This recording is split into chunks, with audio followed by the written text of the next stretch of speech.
बहुत स्वागत है आप सभी का इंडिया न्यूज डिजिटल पर। आपके साथ मैं अंजलि मुदगल।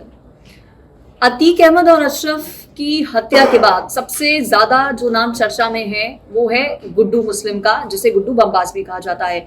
गुड्डू मुस्लिम वो शख्स है जिसकी तरफ से 24 फरवरी को जब उमेश पाल की हत्या की जाती है तो बम बरसाए गए थे उमेश पाल पर। गुड्डू मुस्लिम अभी तक फरार चल रहा है और अब जो अंदर के सोर्सेज हैं, जो सूत्र हैं, वो ये बता रहे हैं कि गुड्डू मुस्लिम की तरफ से धोखा दिया गया है अतीक अहमद और अशरफ को। जी हाँ, अंदर खाने जानकारी ये है, खबरें ये हैं कि एसटीएफ की टीम को असद और गुलाम के बारे में गुड्डू मुस्लिम ने ही जानकारी दी थी। जिस दिन एनकाउंटर होता है असद का और गुलाम का, उस दिन से ही दरअसल ये खबरें बहुत ज्यादा आ रही हैं कि गुड्डू मुस्लिम गिरफ्तार हो चुका है, पुलिस गुड्डू मुस्लिम तक पहुंच गई है। लेकिन उसके बाद फिर लगातार खबरें ये आई कि गुड्डू मुस्लिम अपने ठिकाने जो है वो बदल रहा है। पहले लोकेशन ट्रेस की गई उत्तर प्रदेश के झांसी में गुड्डू मुस्लिम की, उसके बाद वो राजस्थान अजमेर पहुंच गया, फिर महाराष्ट्र के नासिक में जानकारी मिली कि गुड्डू मुस्लिम है, और अब खबरें ये हैं कि महाराष्ट्र से निकलकर कर्नाटक पहुंच गया है गुड्डू मुस्लिम। आखिर गुड्डू मुस्लिम है कहाँ, ये बड़ा सवाल है।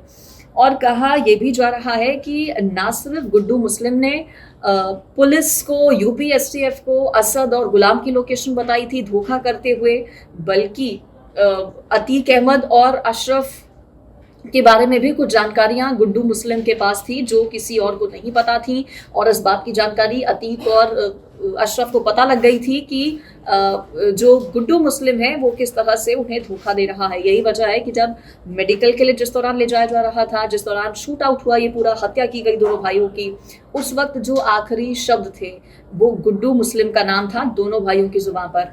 अतीक अहमद से पूछा जाता है कि आप अपने बेटे के जनाजे में नहीं गए, तो उसने बोला नहीं जाने दिया गया तो नहीं गए। फिर जो पत्रकार हैं, मीडिया कर्मी हैं, वो सवाल पूछते हैं गुड्डू मुस्लिम को लेकर। मेन बात यह है कि गुड्डू मुस्लिम इतना ही कह पाया था अशरफ और अतीक अहमद की इससे पहले गोलियों की तड़तड़ाहट आवाज आती है और दोनों भाइयों का मौके पर ही अंत हो जाता है, ढेर कर दिया जाता है। अब आखिर क्या वो शब्द थे, क्या वो बातें थी जो गुड्डू मुस्लिम को लेकर दोनों भाई बताना चाहते थे? क्या अतीक अहमद और अशरफ को इस बात की जानकारी लग गई थी कि गुड्डू मुस्लिम ने धोखा उन्हें दिया है और उन्हें क्रॉस करने की कोशिश की है? क्योंकि गुड्डू मुस्लिम को लेकर कुछ बात अतीक अहमद और अशरफ दोनों भाई कहना चाहते थे, लेकिन वो बात अब उनके साथ ही दफन हो गई है। आखिर क्या वो बात थी, क्या कुछ बड़ा राज था गुड्डू मुस्लिम से जुड़ा हुआ जो अतीक अहमद और अशरफ बताना चाहते थे? सबके सामने क्या वो ये बताना चाहते थे कि गुड्डू मुस्लिम कहाँ है? क्या अतीक अहमद और अशरफ को गुड्डू मुस्लिम के बारे में पता था? ये तमाम सवाल हैं। और जिस दिन अतीक अहमद और अशरफ की हत्या की जाती है उसके बाद से गुड्डू मुस्लिम के धोखा देने की खबर सामने आ रही है। देखिए, जिस दिन एनकाउंटर होता है असद और गुलाम का, उस दिन से खबरें आई गुड्डू मुस्लिम की गिरफ्तारी की अलग अलग जगहों से, हालांकि वो सब फेक निकली।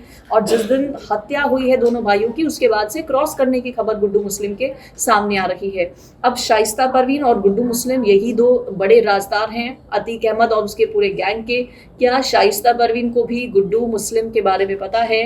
हालांकि अभी कंफर्म नहीं है कि क्या वाकई में गुड्डू मुस्लिम ने क्रॉस किया है, धोखा दिया है अपने पूरे पुराने गैंग को, अतीक अहमद के परिवार को। लेकिन सोर्सेज जो बता रहे हैं उसके मुताबिक धोखा दिया गया है और उस बात को लेकर चर्चा भी बहुत ज्यादा हो रही है।